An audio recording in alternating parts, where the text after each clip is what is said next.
Bagaimana cara memposting ke buku besar dari jurnal umum? Pertama-tama kita siapkan jurnal umum yang sudah kita buat. Kemudian kita siapkan general ledger atau yang biasa disebut buku besar. Nah, kemudian kita lakukan posting satu persatu dari jurnal yang sudah kita buat. Ya, seperti di sini pada jurnal yang pertama, kas 30 juta dan modal Tuan Aditya 30 juta.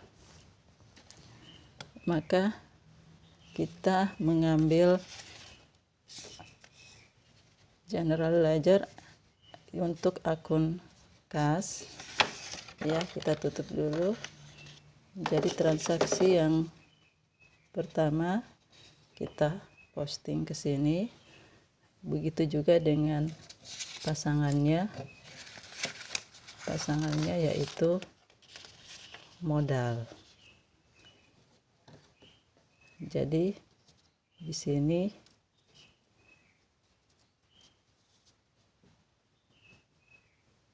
jurnal yang pertama,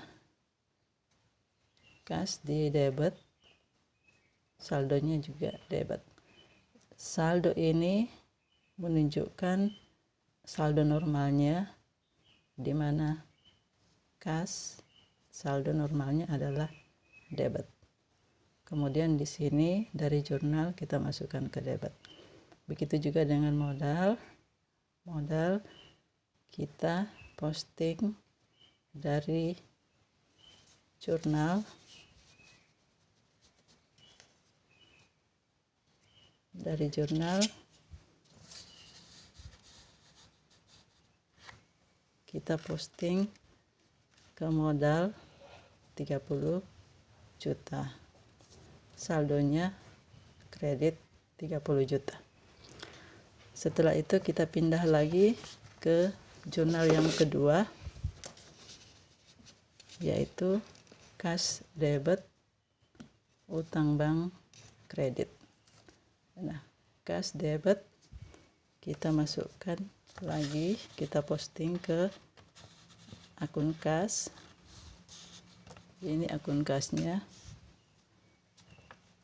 Kita masukkan 50 juta. Itu dari sini masuk ke sini 50 juta. Adapun pasangannya yaitu utang bank. Jadi utang bank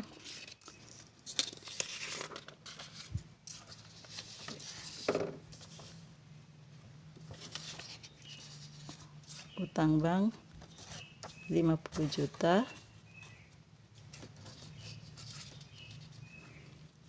Ya. Jadi ini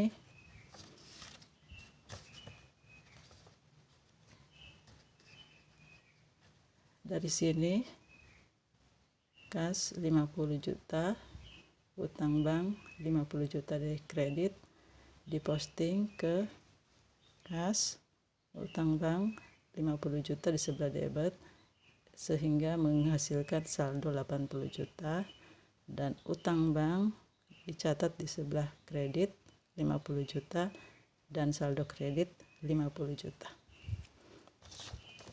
Kita pindah lagi ke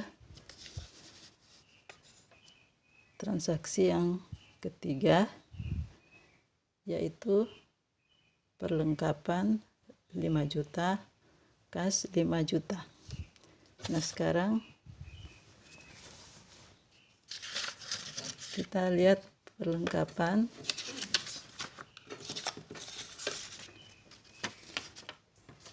Nah, ini perlengkapan.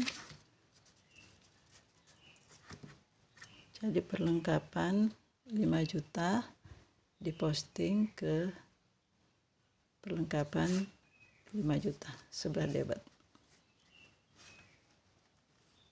5 juta. Kemudian pasangannya adalah kas. Pasangannya adalah kas. Jadi di kas juga kita masukkan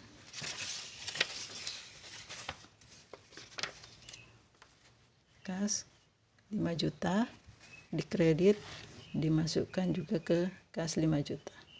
Jadi saldo kas berkurang, sisa 75 juta, tapi saldonya tetap di debit. Jadi tetap dia di debit. Ya, perlengkapan 5 juta.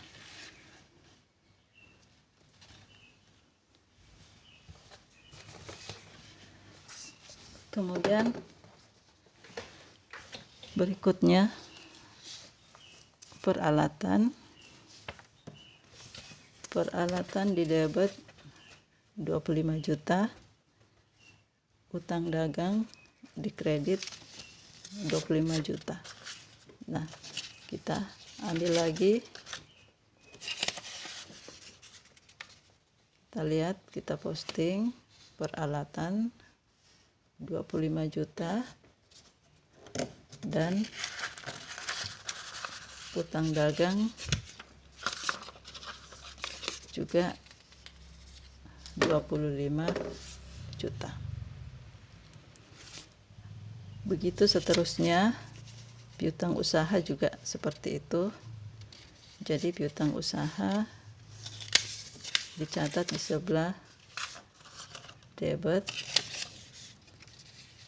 kita posting juga dia di sebelah debit. Kemudian debit kreditnya adalah pendapatan jasa reparasi, kita posting juga ke pendapatan jasa reparasi. Ya.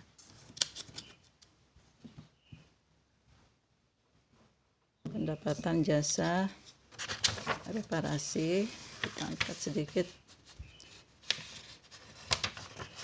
Ya. Jadi pendapat piutang di debit 700.000. Kemudian pendapatan jasa reparasi di kredit 700.000 dan menghasilkan saldo kredit 700.000. Lanjut lagi, kita lihat transaksi tanggal 15 kas pada pendapatan jasa reparasi. Jadi kita cari kasnya lagi. Nah, kita dapat kasnya pendapatan jasa reparasi, kas di sebelah debit. Kas di sebelah debit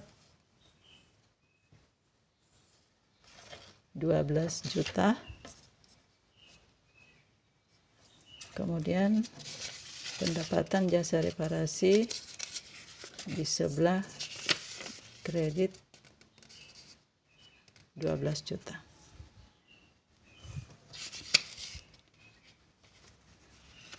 Begitu seterusnya, beban sewa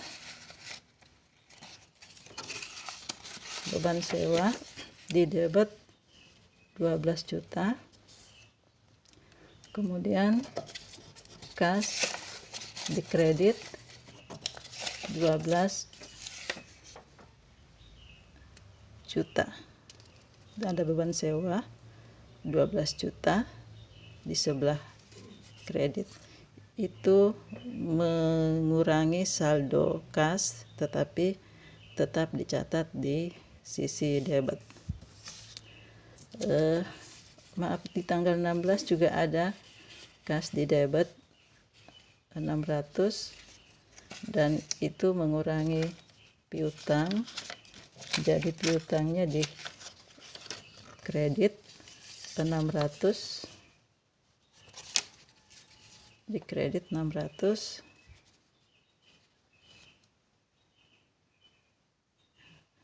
dan saldo piutang tetap di sisi debit meskipun saldonya berkurang menjadi 100. Demikian seterusnya dilakukan. Kemudian setiap saldo akhir dari setiap akun itu dipindahkan ke neraca lajur. Kita lihat neraca lajurnya.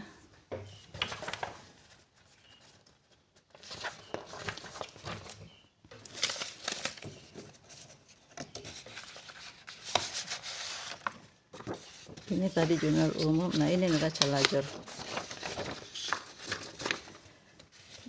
Neraca lajur itu berisi saldo akhir dari setiap akun. Jadi kalau saldo akhir yang dimaksud adalah saldo per 31 Desember, maka saldo yang dimasukkan adalah saldo per 31 Desember. Nah, kita lihat di sini untuk kas.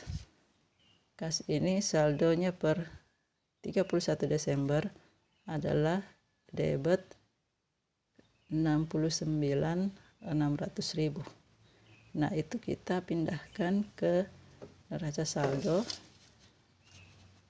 kas 69.600.000. Kemudian kita pindah ke piutang. Lihat piutang usaha.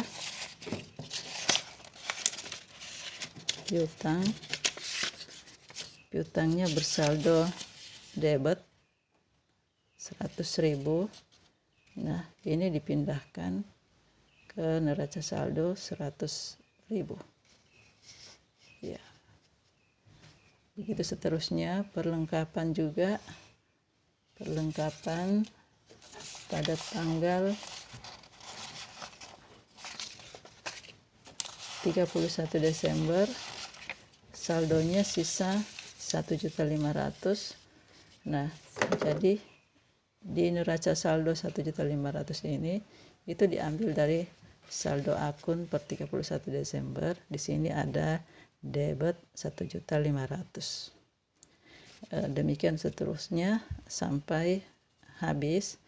Biasanya kita mengurutkan mulai dari aktiva lancar, kemudian aktiva tetap, kemudian utang atau kewajiban, dilanjutkan kemudian dengan modal, baru pendapatan, kemudian terakhir beban-beban. Kalau ada prive, biasanya prive mengikuti modal. Jadi setelah modal ada prive. Nah, perlu Ibu sampaikan bahwa di sini ada kesalahan utang beban. Utang beban ini tadi ketinggalan, seharusnya dia berada di berdekatan dengan utang dagang dan utang bank, ya. Jadi saldonya, neraca saldo itu harus sama, seimbang. Kalau tidak seimbang berarti ada kesalahan dalam proses posting dan pemindahan ke neraca saldo.